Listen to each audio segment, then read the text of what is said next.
Greetings and welcome back to the show, World War II Books Where to Start. I'm your host, General Omar Bradley, and man do I hate that SOB Montgomery.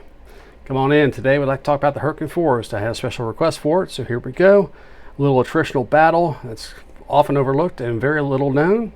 And between mid-September and mid-December of 44 in the ETO, just getting across the border into Germany on the approaches to the Ruhr River and the dams there. This was fought primarily as part of General Eisenhower's broad front advance policy, where everybody fights all the time, regardless of breakthrough potential or perhaps more directionalized aspects some commanders wanted to pursue. Everybody attacks all the time, reflecting back to General Grant in the Civil War.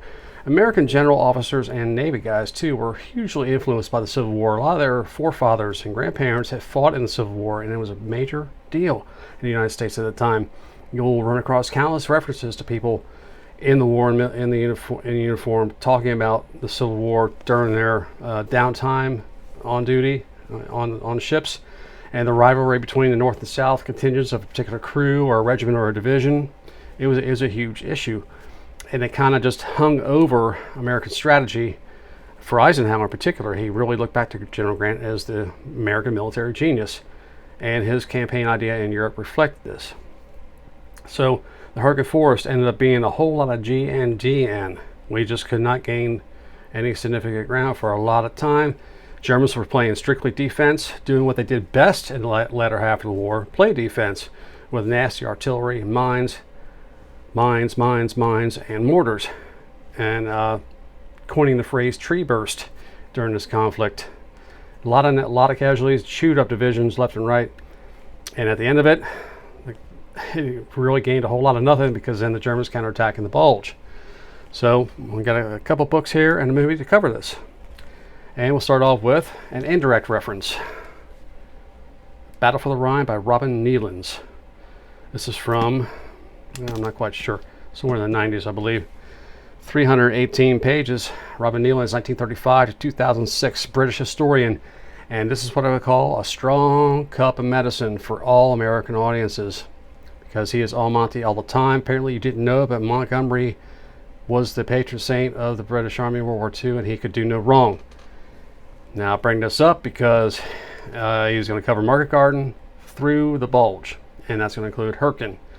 And what I like about it is it gives a British perspective on that broad front advance and logistics issue that was so central to why we failed to get across the Rhine River in 44 and potentially end the war.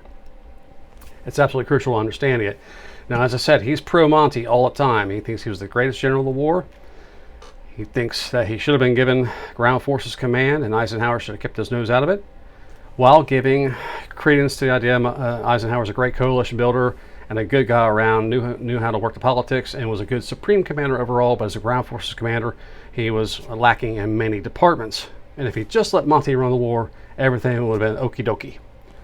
All right, whatever.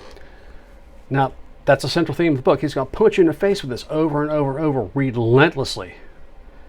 But being honest enough to say Montgomery was a jackass at the same time, it's a rough mix. And he excuses Montgomery for Market Garden, as almost every historian, British and American, does, because Monty just disappears once Market Garden starts. He doesn't issue a single order that, not that I've ever seen, he doesn't issue a single order to the paratroop forces or the 30 Corps until the end of the battle. He's just given a free pass on this after having convinced Eisenhower to do it. He just poof in a cloud of smoke, and you don't hear or see from him for a week or more. It's amazing. So he's along with that gang. He gives them free pass for the debacle that Arnhem was. But then he comes back into focus for the subsequent debate on what do we do next and how do we get there. So we're going to cover the Scheldt Estuary and the opening in the port of Antwerp. Relentlessly, we're going to struggle over command prerogatives and who's commanding what troops, and the struggle between Patton, Bradley, and Montgomery for control of supplies and priority with a wishy-washy Eisenhower. And what do we do? How do we do it? And then we end up broad front advancing into the Hurtgen and get stopped stone cold dead. And our best idea was to keep pushing. So this is really strong medicine. It's not going to go down well with a lot of American audiences. It may induce some rage at many points. It's my second reading of it, and the first time I was quite willing to like, hey, wow, it's a different perspective. Second reading was like, oh my God, he just goes way overboard. This guy's like Schwarzenegger and Chuck Norris rolled into one. It's ridiculous. That's not who Monty was at all. But for an intro to Hurtgen Forest and crucial background and framing of the issue, I think it's worthwhile. Old Man Winter has joined the Germans to slow our advance in Northern Europe. The first snow combined with mud are two enemies that can slow down the best mechanized divisions.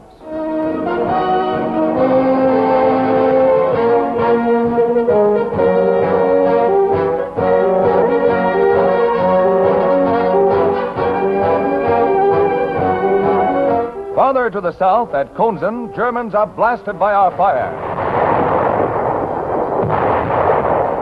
A German gun position in a farmhouse is discovered by observers, and they don't live there anymore. A withering barrage drives out those still living. These are Signal Corps pictures. A church steeple is being used by the Germans as a spotting post for their guns, and our troops have no alternative but to shell it. Shot after shot finds its mark.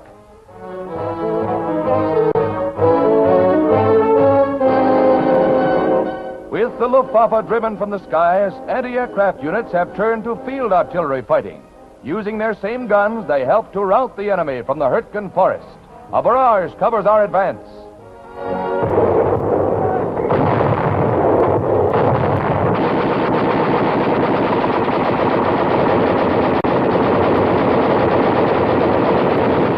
With no planes to shoot at, these men craved action, and they're getting here aplenty as they aid the infantry in pushing the Germans back. Okay, and then we'll move on to A Dark and Bloody Ground. Yeah, boy. Glare and Fuzziness.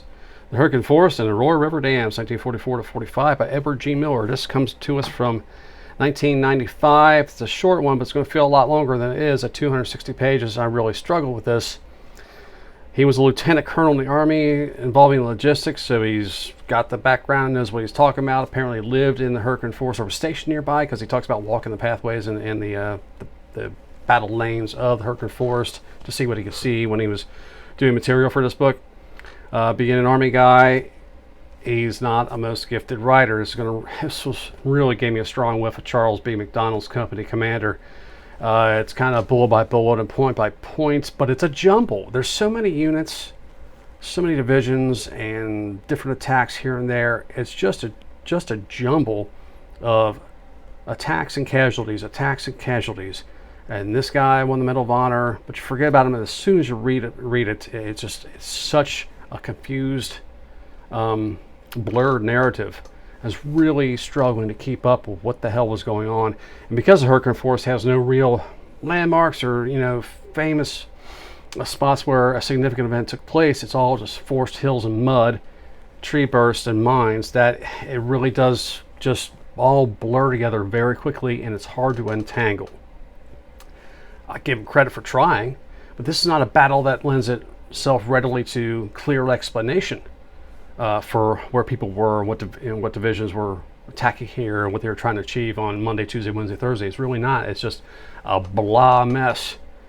Endless casualties and small incidents. There's a couple of nasties in here mentioned. There's a couple of Medal of Honor moments mentioned. I think 5 were awarded and maybe one of them survived. The others were battlefield death Medal of Honors. So there's a lot to absorb here, but it's not well told for you to absorb it. So I can't really recommend this. It's the material on Hurtgen, standalone material on Hurtgen is kind of thin, unless I was go to like a Castle military paperback or an Osprey small campaign study of one of those floppy 100-page books. I'm sure you can find something there. It's going to be older, but I'm sure you can find something there. But for actual like modern stuff on Hurtgen, it's pretty thin. So this Dark and Bloody Ground, it's readable-ish, and I give it a soft 2 stars. It's almost a 1 star. Not really due to any glaring faults or omissions. It's just a tough story to tell. And unfortunately, I don't think Edward Miller is quite up to the task.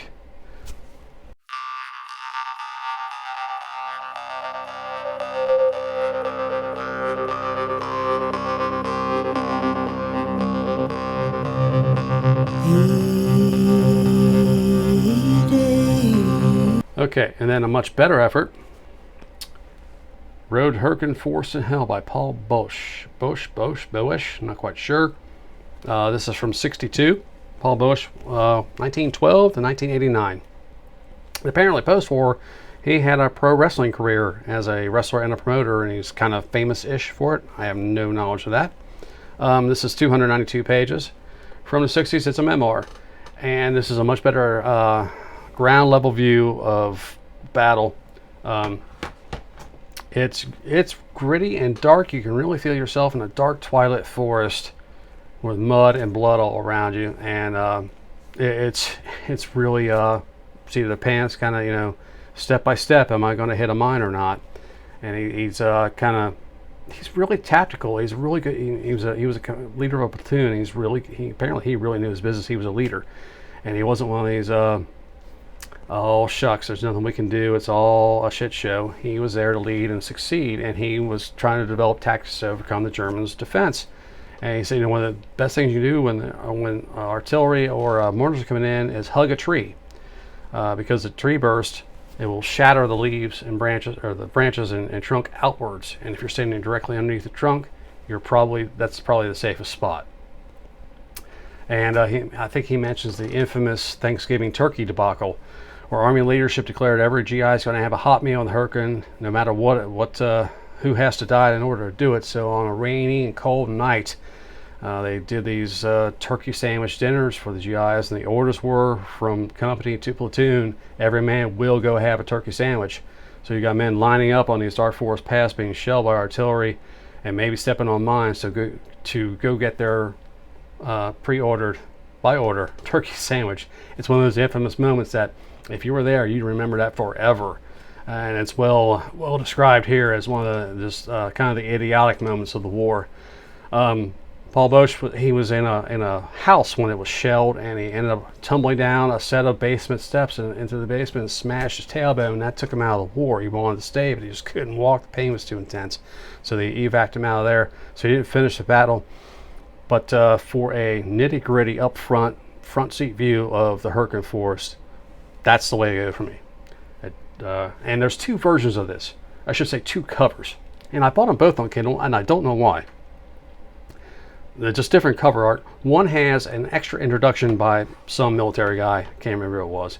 One's got an intro, or maybe both of them do, by Charles McDonald. They're the same text. Other than that extra intro, there's nothing different. There's no photos. I'm just talking about the Kindle editions. I don't know if that's the same in print or if it's in print anymore. I'm not quite sure. But if you see two different thingies, they're the same thing. And so that's Road to Hurtgen, Forest in Hell.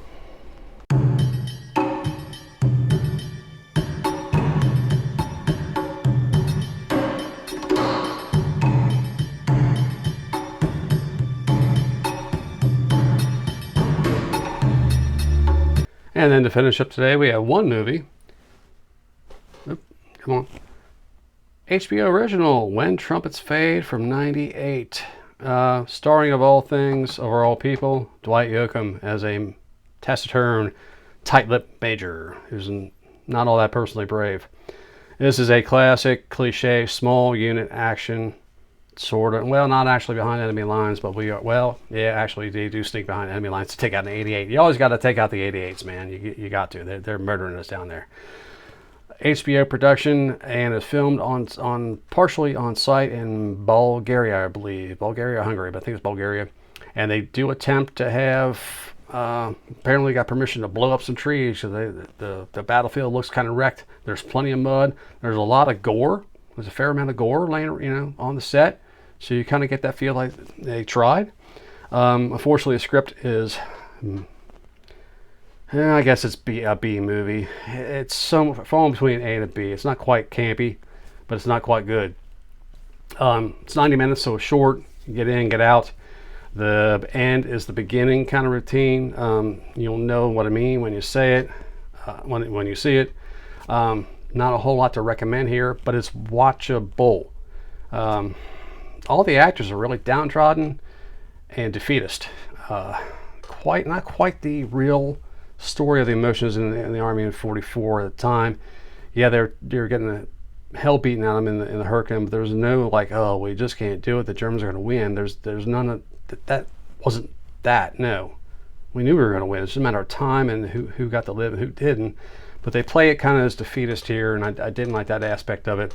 Dwight Yoakam, who in the hell had the idea to cast a country star as a major in World War II? I don't know. Maybe he asked for the part to try to start Screen's career. I don't know. It's weird and bizarre, and he just sticks out. Like, what the hell are you doing here? It's not annoying. He's competent in the role, ish, but he just sticks out because it's a bit of train spotting. Like, oh, that's Dwight Yoakam. What the hell? So, watchable-ish once, and then forget about it.